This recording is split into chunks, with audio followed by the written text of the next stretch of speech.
Quando aparece essa telinha azul aí no seu televisor, no seu computador ou então no seu celular, você já sabe que está na hora da entrevista especial aqui no canal Empreender. Eu sou o Márcio Fontinelli e você é meu convidado especial. E hoje a gente vai tratar de um tema muito importante. Quando a gente tem uma grande ideia, a gente quer transformar essa ideia em um negócio rentável, um negócio grande, e aí a gente precisa resolver alguns pontos. Entre eles, marcas e, se for o caso, também patente. Como é que a gente faz isso, hein? Para responder a essa pergunta, a gente recebe a Fernanda Halter, que é diretora regional da Village de Marcas e Patentes. Fernanda, seja muito bem-vinda. Obrigado pela sua participação aqui com a gente no nosso canal. E Fernanda, quando a gente tem uma ideia sensacional, qual é o primeiro passo que a gente deve tomar para a gente garantir que essa ideia não seja copiada, pelo menos não de forma tão fácil? Perfeito, obrigado, Márcio. Vamos lá, né? O primeiro passo, quando eu estou desenvolvendo um produto, criando uma empresa, é eu buscar a informação de se esse produto ou se essa marca que eu quero utilizar na minha empresa já não é de titularidade de um outro terceiro, né? Para mim não estar infringindo um direito de um terceiro. Então, visto isso, essa ideia de produto, né, de negócio, ou a marca da empresa não sendo registrada por ninguém, aí você tem que correr para fazer o registro, então, e garantir essa titularidade para a sua empresa, né? Lembrando, Fernanda, que existe uma diferença, né, entre registrar uma marca e uma patente, né? Qual que é a diferença entre esses dois? Perfeito. E essa é uma dúvida muito comum, o pessoal confunde bastante, Márcio. É muito comum o pessoal nos ligar e dizer, eu quero patentear uma marca, por exemplo. E são coisas distintas. Quando a gente fala em marca, a gente está falando no nome da empresa, na identidade visual, no logotipo. E quando a gente fala em patente, nós estamos falando em tecnologia, em produto, em processo, em fórmula, algo que seja inovador para o mercado, algo físico, né, que seja inovador. Então, são coisas distintas. A marca, ela trata do nome, da identidade visual da empresa. E a patente, por sua vez, ela protege a inovação, o produto, o processo, enfim, essa inovação que a empresa traz. Agora, Fernanda, a gente tem que levar em consideração que são processos diferentes, né? É mais fácil registrar uma marca do que uma patente? E você pode, por favor, explicar qual é a diferença de processo entre cada uma delas, quando eu entro com uma ação com relação à marca e quando eu entro com uma ação com relação a patentes? Claro. Ambos os julgamentos dos processos, tanto de marca quanto de patente, são feitos no mesmo órgão, que é o INPI, Instituto Nacional da Propriedade Industrial. Tá? A sede dele fica no Rio de Janeiro. Então, toda a tramitação dos processos de marca e de patente ocorrem nesse órgão. Hoje, o registro de uma marca está levando em média 12 meses para ser julgado, da data que eu ingresso com o pedido até a data que o INPI vai julgar o meu processo. Tá? A patente, ela tem levado em torno de 7 anos para ser julgada, né? Então, ela tem um prazo maior, devido à complexidade da análise também que é feito. Porém, tem algumas formas, né, de adiantar esse julgamento no INPI. Tem os chamados pedidos prioritários, tá? Que a gente consegue reduzir o julgamento. Em alguns casos, a gente teve aqui na Village patentes concedidas em 6 meses, mais rápido do que as marcas, né? Então, tem algumas formas de agilizar esse julgamento. Por exemplo, se a patente for uma patente verde, né, tiver alguma tecnologia de cunho sustentável que esteja dentro do programa de patentes verdes, microempresas, empresas de pequeno porte, MEI, pessoas físicas acima de 60 anos, pessoas com doenças graves, empresas que já estejam comercializando o seu produto, empresas que estejam sendo vítimas de pirataria. Então, se eu conseguir comprovar alguma dessas situações, eu consigo adiantar, né, esse julgamento por parte do INPI. E isso é uma informação que a maioria das pessoas não tem. Agora, por que demora tanto, hein, Fernanda? É questão burocrática? Poxa, 7 anos para uma patente. Claro que tem os casos que você já colocou, que são mais rápidos, né? Mas para uma pessoa normal fazer isso. E também com relação às marcas, eu fiquei bem impressionado também, porque a marca, tecnicamente, é a identidade de uma empresa, né? Por que demora tanto para isso? Bom, a gente tem um backlog, né, de processos no INPI, aguardando julgamento.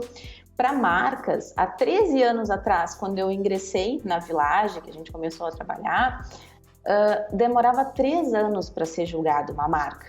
Então, hoje já diminuiu bastante esse prazo, né? Há 1 ano e meio, 2 atrás, esse prazo reduziu para 6 meses, estava super rápido, né? Super rápido comparando o que levava 3 anos, tá? Chegou a 6 meses e agora está demorando em torno de 12 meses, mais ou menos, o julgamento de uma marca, se não tiver nenhuma oposição, se não tiver nenhum indeferimento, se o processo correr tranquilamente, né? E de patentes a mesma forma, né? Só que as patentes ainda têm uma situação que ela tem um dos requisitos é a novidade. E essa novidade é a nível internacional. Então, quando o NPI for julgar essa patente, ele tem que fazer uma busca internacional, diferente da marca. Então, esse é um dos pontos que faz com que a tramitação da marca seja mais rápida do que a da patente. E nesse caso, a gente pode levar em consideração e talvez cobrar alguma coisa relacionada a isso, se eu fizer uma marca, entrei com registro, uma patente, entrei com registro, e 1 minuto depois a pessoa entrou também, mas ela começa já a utilizar isso comercialmente. Isso dá alguma questão jurídica, dá algum ônus jurídico para essa pessoa que faz isso? Como que funciona nesses casos, né? Quando eu ingresso com um pedido de marca ou de patente, é meu dever, né, zelar por esse pedido. Então, se eu verificar que tem alguém usando indevidamente a minha tecnologia, né, no caso da patente, ou se tem alguém usando indevidamente a minha marca, eu faço uma notificação, né? Num primeiro momento, essa notificação é extrajudicial, né? É o processo mais padrão, digamos assim. A gente envia uma notificação extrajudicial, cientiza a outra parte de, olha, eu estou com uma patente em andamento, solicito que você cesse o uso dessa tecnologia, porque eu estou pleiteando a patente dela, e com a marca a mesma coisa. Tá? Se o terceiro não cessar o uso de forma amigável, quando eu obter a concessão da minha marca e quando eu obter a concessão da minha patente, da minha carta patente, eu posso retomar essa notificação, né, dizendo, olha, agora eu tenho, e posso inclusive ingressar sim com uma medida judicial para que esse terceiro cesse o uso. E em alguns casos, eu posso verificar qual foi o prejuízo que esse cliente teve com isso, né? O que ele deixou de vender, porque já existia uma outra empresa fazendo o mesmo produto. Então, isso tudo a gente consegue, né? Fazer um estudo, fazer uma análise e buscar, sim, reivindicar, né, esses danos aí retroativos. Existe algum nome, alguma coisa que não pode se tornar uma marca? Vou dar um exemplo bobo aqui. Talvez eu queira registrar o nome Amor, e aí ninguém mais vai poder utilizar o nome Amor. Existe então alguma palavra, alguma coisa, algum direcionamento com relação a isso, de forma com que a pessoa não possa utilizar, ou então, se utilizar, que ela não possa cobrar nem judicialmente, nem de outra forma, nem financeiramente com relação a isso? Sim, existem algumas marcas que são consideradas comuns para segmentos, né?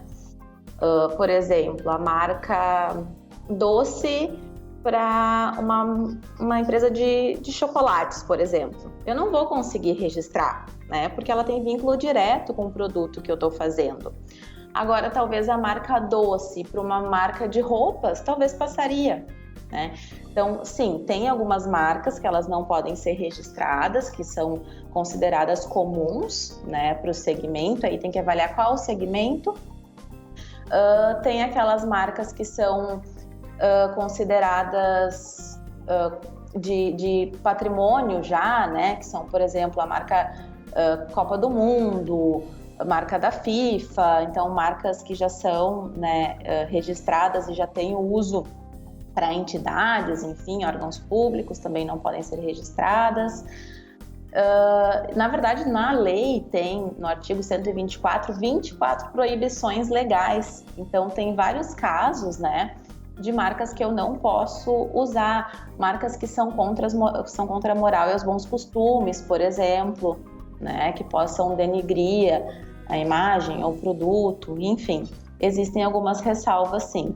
E aquelas expressões como farmácia, banco, marcas e patentes, né, que são expressões, são descrições, né, dos serviços. Então, nesses casos, eu não consigo obter exclusividade disso também.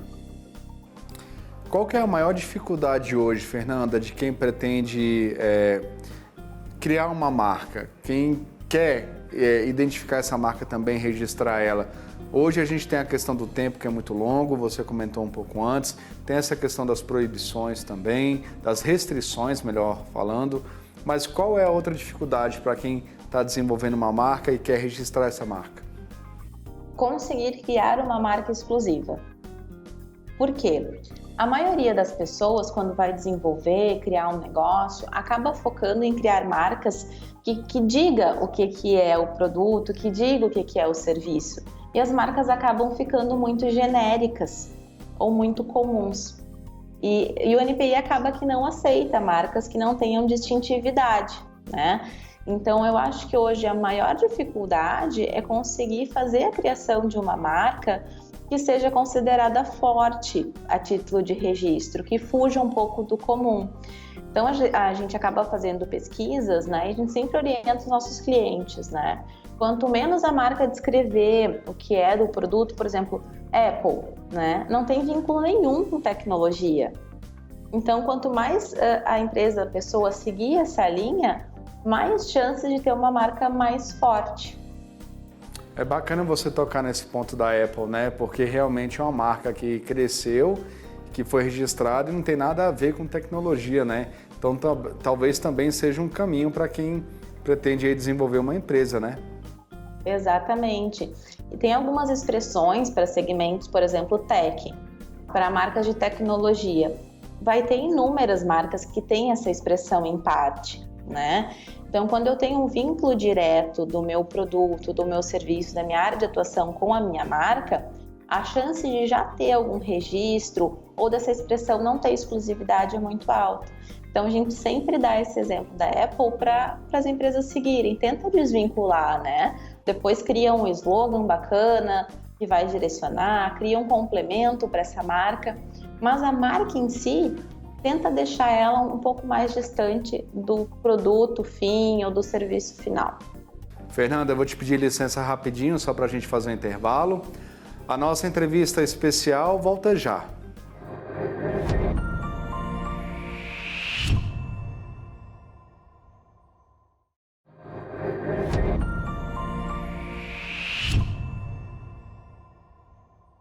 Estamos de volta e a nossa entrevista especial de hoje é sobre marcas e patentes. Como é que se desenvolve isso e como a gente pode registrar também uma marca, uma patente, que é um caminho longo e penoso também em alguns casos. E para isso a gente está conversando com a Fernanda Halter, que é diretora regional da Village Marcas e Patentes.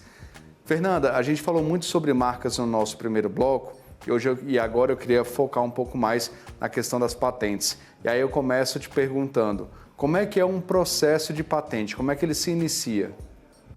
Perfeito. Primeiro ponto, né, e a gente frisa bastante, é que essa pessoa, essa empresa que vá fazer um processo de patente, procure uma empresa, uma assessoria, enfim, que seja especializada na área de patentes, né?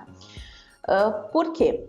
Porque um dos requisitos, na verdade, não é um requisito do NPI. Para mim ter uma patente, eu tenho que atender a 3 requisitos: novidade, ato ou atividade inventiva e aplicação industrial. Esses são os requisitos básicos. Mas a gente sempre coloca um quarto requisito, que é a suficiência descritiva. É eu conseguir passar para o papel, passar para o meu pedido de patente, o que de fato o meu produto ou o meu processo faz. E muitas pessoas e muitas empresas pecam nessa parte. Elas não conseguem colocar no papel o que o produto faz, como é que o processo acontece. E quando chega na hora do NPI fazer esse julgamento, ele não vai entender e vai acabar por muitas vezes indeferindo essa patente. Então, se faz toda essa questão, se cria um relatório, se peticiona, né, esse pedido no NPI, se faz um protocolo e aí aguarda as outras etapas, né, do INPI. O exame técnico, né, depois o deferimento ou indeferimento, se for o caso, pode ter exigência técnica no meio do caminho, vai variar de cada processo. Existe uma apresentação presencial com relação a isso ou só é documentação mesmo? Não existe. Sabe que antigamente o NPI tinha uma flexibilidade para receber inventores, receber procuradores, né? Para explicar melhor o processo. E hoje não. Hoje o que eu consigo enviar é um relatório escrito e desenhos. Eu não consigo enviar vídeos. Então, olha a complexidade da gente conseguir explicar uma tecnologia, conseguir explicar um produto, um processo inovador de uma forma escrita, né? Sem poder mostrar aquilo funcionando. Então, por isso que eu falo que muita patente mesmo, ela não vai para frente por falta de suficiência descritiva. E nesse caso, se ela for indeferida, existe alguma ação que possa retomar isso? Mais do que isso, se um produto meu for negado ali a patente, eu posso entrar novamente com o pedido? Ou isso é uma questão de ação, se foi deferido, indeferido, se foi indeferido, recurso, se continuar indeferido, acabou, zerou, não tem mais o que fazer? Exatamente. A partir do momento que o NPI dá o parecer dele do indeferimento, nós temos uma chance de apresentar um recurso, tá? Hoje em dia tem sido bem raro o NPI emitir um indeferimento de cara, tá? Normalmente ele vai pedir uma exigência técnica, que a gente complemente alguma informação. Então a gente tem algumas chances, né, de tirar as dúvidas, digamos assim, do examinador. Agora, foi indeferido, foi apresentado recurso e o NPI não aceitou, ele não deu a carta patente, né? Eu não tenho como ingressar com uma nova patente de exatamente o mesmo produto. Porque lembra que eu falei que tem 3 requisitos? Um deles é a novidade. Então, a minha patente, né, negada seria já um motivo para o NPI negar a nova, porque não teria novidade. Então, vou te dar um exemplo bem bobo aqui, mas só para ficar bem clara a minha pergunta. O sapato já foi inventado, aí de repente eu quero colocar uma rodinha nesse sapato. Então, nesse caso, é uma nova patente sim, ou o fato de já existir um produto relacionado a isso não entra como patente? Vamos lá, existem 2 tipos de patente, tá? A patente de invenção, que a gente trabalha com tecnologia, com funcionalidade, com eficiência técnica, tá? E existe um modelo de utilidade, que eu trabalho uma melhoria. Essa melhoria, normalmente, ela vai ser no uso do produto, tá? Então, o produto tênis não tem mais novidade, né? A patente dele já caiu, qualquer empresa pode fazer uso. Aí eu fui lá e desenvolvi um tênis com rodinha. O que isso acarretou? Acarretou numa melhoria de uso, né? Digamos que fique mais confortável ou que eu vou cansar menos se eu puder usar com a rodinha.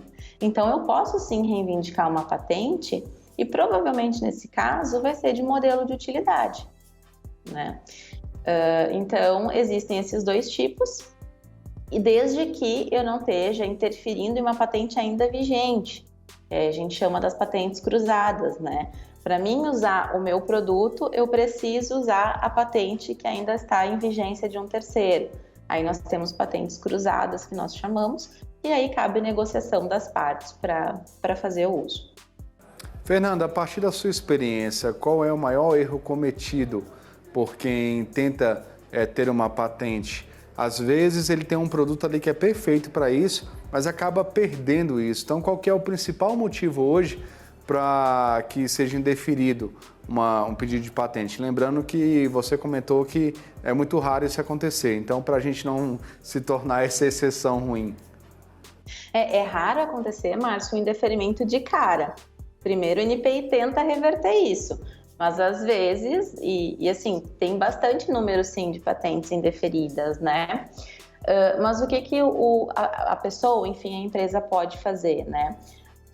A pesquisa de anterioridades para verificar se de fato esse produto tem a novidade necessária para que ele seja, né, requerido a patente, fazer esse estudo, né, de mercado, buscar então essa questão que a gente comentou de uma assessoria que vai conseguir transmitir para o papel, né, o que de fato é o produto do cliente, o que de fato é aquele processo inovador que ele tem, para que ele não caia ali ali na frente na falta de suficiência descritiva, né? E que ele não mostre, que ele não lance esse produto antes de buscar a proteção. Porque o que acontece também muitas vezes? O cliente acaba mostrando o produto para um terceiro sem proteção nenhuma, nada impede que esse terceiro vá na frente dele e faça a proteção da patente. Qual que é o maior, assim, aquilo que é emblemático para quem quer fazer uma patente? Qual que é o principal ponto que essa pessoa tem que ficar atenta quando ela decide registrar uma patente, né? Quando ela decide isso, qual que é o principal ponto de todos? Eu sempre costumo brincar com os nossos clientes aqui, mas é uma brincadeira bem séria. Eu digo, olha, faz de conta que eu sou um padre e tu confessa tudo, né? Porque muitas das vezes o cliente, a empresa, enfim, ele vai me dizer, eu não vou colocar o pulo do gato na minha patente, né? Eu não vou colocar o que de fato gera essa melhoria, o que de fato gera, né, essa eficiência técnica tão relativa. E o que não for colocado no relatório da patente não vai ser reivindicado. Se não está reivindicado, não está protegido, né? Então, a gente vê isso, que muitos clientes também têm esse receio, né, de colocar tudo na patente, mas sim, é necessário, porque como a gente comentou, o que vai estar protegido é o que está escrito. Então, o que não tiver escrito não está protegido e pode, em alguns casos, ser protegido por terceiros, né? A patente é um processo público? Isso. O INPI, ele é um órgão federal, né? Então, quando eu ingresso com uma patente, ela fica 18 meses em sigilo, ok? Depois ela é publicada. Por que ela é publicada? É uma troca. O INPI, o governo, me dá um monopólio temporário, né? E eu concedo, digamos assim, a minha expertise para o mercado. Então, essa minha tecnologia, ela vai ficar aberta ao público para pesquisa, né, para desenvolvimento, mas não quer dizer que terceiros vão fazer o uso, possam fazer o uso, né, ou replicar essa minha tecnologia. Mas ela tem que ficar disponível justamente para se ter essa pesquisa de anterioridade, para saber o que já tem, o que não tem, e para ser estudada, inclusive, melhorias para essa patente no futuro, né? Então, sim, esse processo ele se torna público a partir de 18 meses. A gente está quase chegando ao final do nosso programa e eu queria que você falasse rapidinho em quais casos existe a quebra de patente. Uma empresa que conseguiu uma patente, está desenvolvendo muito bem e de repente entra um processo e quebra essa patente. Quais são os casos? Isso. Essa expressão quebra de patentes é uma expressão, digamos, comercial, né? É uma licença compulsória que é feita de patentes. E eu vou dar um exemplo. Hoje, se uma empresa desenvolvesse um medicamento para cura do câncer, tá? Que é algo que tem um reflexo mundial, né? Tem um reflexo extremamente importante para o mundo inteiro, né? O que o governo faria, né, num primeiro momento? Olha, eu quero a licença dessa patente de forma compulsória, ou seja, eu autorizo, né, tu autoriza que eu seja o dono dessa patente, eu te pago um valor X, enfim, num primeiro momento é feito isso, né? O governo, enfim, solicita que o detentor dessa patente ceda, né, faça essa licença compulsória. Caso isso não ocorra, o terceiro não aceita, aí sim é feita, então, essa quebra de patentes, digamos assim, né? Mas são patentes que tenham essa questão de um benefício para a gama, entende? É algo que é relativamente importante para a sociedade no geral, né? Então, são em casos como esse que eu comentei, de alguém que descobriu a cura do câncer. Não é uma coisa que pode ficar para uma pessoa só. Fernanda, muito obrigado pela sua participação aqui no nosso programa. É isso, quem vai tentar desenvolver uma marca, quem quer registrar uma marca e quem quer registrar uma patente, tem que ficar bastante atento com relação à documentação. Tem também, talvez, não é que tem aqui, né? Mas assim, seria interessante procurar uma ajuda profissional, como a que vocês prestam, né? Para justamente conseguir fazer esse processo que, caso seja indeferido, é irreversível, né? Então, tem que ficar bastante atento com relação a isso. Obrigado pela sua participação. Imagina, eu que agradeço o convite e permaneço à disposição. Obrigado. A nossa entrevista especial fica por aqui, obrigado pela sua audiência. Se você perdeu algum ponto, ou se você quer assistir novamente a nossa entrevista, basta procurar nosso canal no YouTube, é só colocar lá na busca Canal Empreender, vai estar essa logozinha que está aqui do lado aqui. Obrigado pela sua audiência, a gente se encontra. Canal Empreender, assistir já é um bom negócio.